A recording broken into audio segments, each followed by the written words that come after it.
As an Android user, I'm extremely jealous of how the iPhone 17 Pro is built.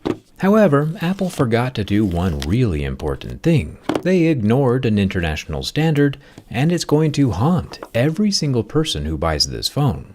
And there's no way to fix it. The colorful exterior aluminum oxide anodized layer on the iPhone is a level 9 on Mohs scale of hardness. Second in hardness only to diamonds, which are a level 10. We'll talk more about this in a second, but in order to achieve that durable oxide layer, the bare aluminum frame is dipped into an acidic electrolyte bath and then electrified. It's a really cool process to watch, and happens very quickly. However, the sharp corners, like the ones you see here on the iPhone 17 Pro camera plateau, are the literal Achilles heel of anodizing. It's the weakest point of the coating, since there's not enough substrate or aluminum at that sharp corner to securely hold the top aluminum oxide in place. And Apple went and made the literal sharpest cliff possible here on the iPhone 17 Pro.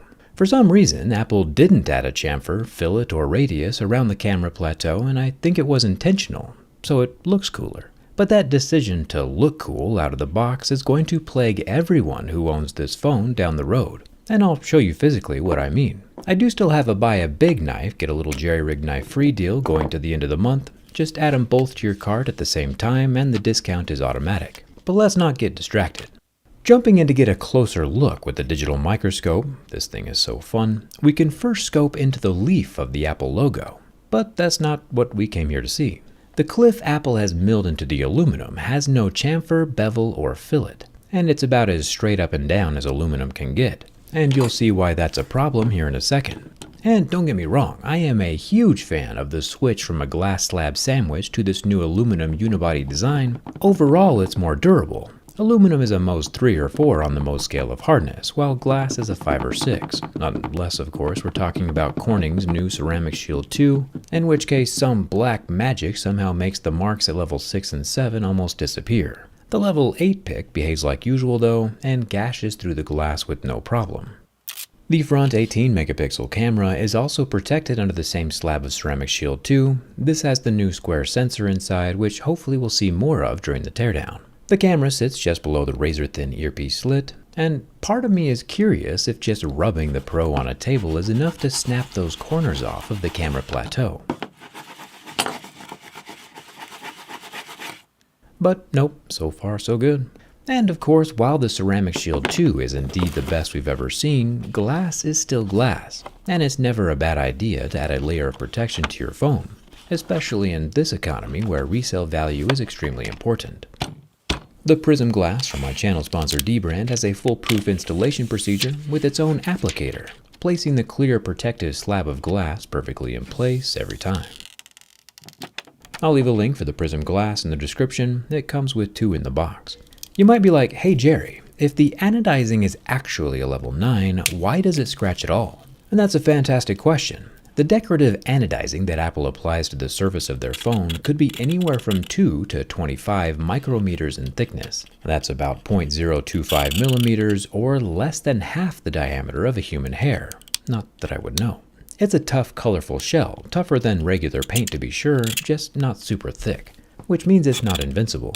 The top of the iPhone 17 Pro has a plastic 5G antenna slot, and the left side has more of the brilliant orange anodizing and 3 buttons that will not be popping off on their own.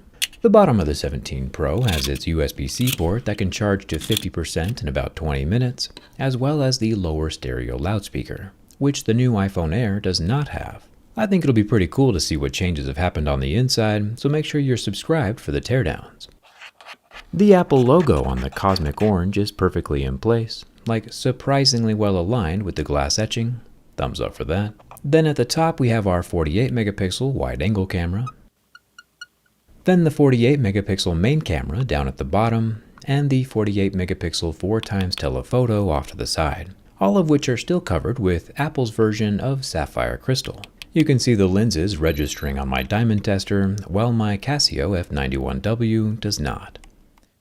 The single LED flash has a plastic diffuser, and then whatever laser focus thing this is on the other corner is protected with glass. While we're up here, it's time to see if I'm correct about that edge being fragile. Let's say you have your phone in the same pocket as a coin. Pretty normal everyday situation. The exterior level 9 anodizing layer is able to withstand any abrasion from that coin, except for on the sharp corner of the camera plateau.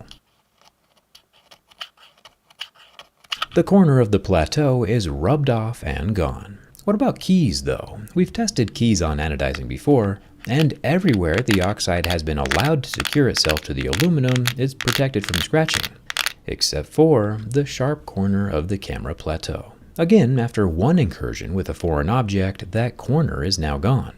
Looking again through the microscope, the orange aluminum oxide is still looking fly, except for where it's not, and the silver is shining through. I think the deep blue anodizing is going to be even more susceptible to damage. The same coin that on the flat portion of the plateau gets sanded into dust, on the corner the anodizing is what chips away. The key, same thing. The plateau itself is super scratch resistant except for where Apple did not add the radius or curve to the plateau. The aesthetic design choice is going to end up looking worse in the long run because the anodizing just doesn't stick to that spot. It's a tad weird that Apple would do this. It's a well-known phenomenon, and there are several international standards for anodizing sharp corners. None of these are legally binding laws, by the way, just voluntary guidelines that manufacturers can follow if they want. The ISO standard says that sharp edges should be machined into a radius 10 times the intended thickness, which if Apple is using 25 micrometer thick anodizing, the minimum radius would be between 1/4 and 1/2 millimeter. The US military standard says about the same thing, a radius anywhere between 1/4 and 1/2 millimeter. But Apple just didn't follow either of those public suggestions. I'm sure the engineers at Apple suggested a fillet. It's usually the designers who veto smart ideas. On the blue camera shelf, you can see how a good chunk of that anodizing near the edge just sheared off like an iceberg in the Arctic. And don't get me wrong, I am a massive fan of this new iPhone design. Less glass and more aluminum is always a good thing when it comes to durability. These chips are purely cosmetic and won't affect the functionality of the phone. Just remember when damage does happen that it's not your imagination and not your fault. It's Apple's design because anodizing doesn't stick to corners. The smaller piece of textured glass on the back is just as abrasive as the anodized coatings and is very impervious to scratching. The dust just wipes away. If Apple would have added the same millimeter fillet to the camera plateau that they have everywhere else on the phone, there wouldn't be any issues with chipping, but it would look different than it does now. As it stands, the weakest point for cosmetic blemishes is going to be on that sharp edge where the anodizing isn't physically capable of sticking. And there's no way to avoid the inevitable chipping unless you never set your phone down, or, get a case. I'm not super nervous about the bin test on this one, it being a solid brick of aluminum and all. The 6.3-inch 3000 nit 120Hz Super Retina OLED display is also not affected by the heat from my lighter, even after 30 seconds of being torched. Finally, the bin test. There's more metal inside this 17 Pro than any other iPhone that Apple has ever made, so there's no surprise that it has zero flex, zero cracks, zero creaks, and zero damage when it comes to structural rigidity. The same goes for the iPhone 17 Pro Max. No flex, no bends, and 100% no issues whatsoever.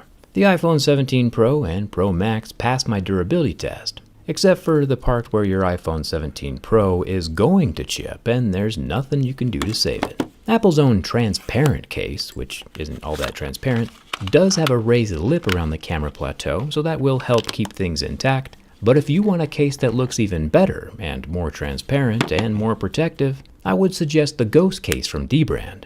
It has a never yellowing guarantee and has full coverage for that camera plateau. dbrand's been working with Best Buy on a nationwide retail rollout of the Ghost case, as well as the Prism screen protector that you saw earlier. It's already the #1 selling phone case nationwide for good reason. I'll leave a link down in the description where you can get 42% off the Prism when you bundle both together. Just use code JERRYRIG at checkout or swing by your local Best Buy. I'm partial, of course, to the grip case and my teardown skin though, but to each their own. Thanks a ton for watching. I'll see you around.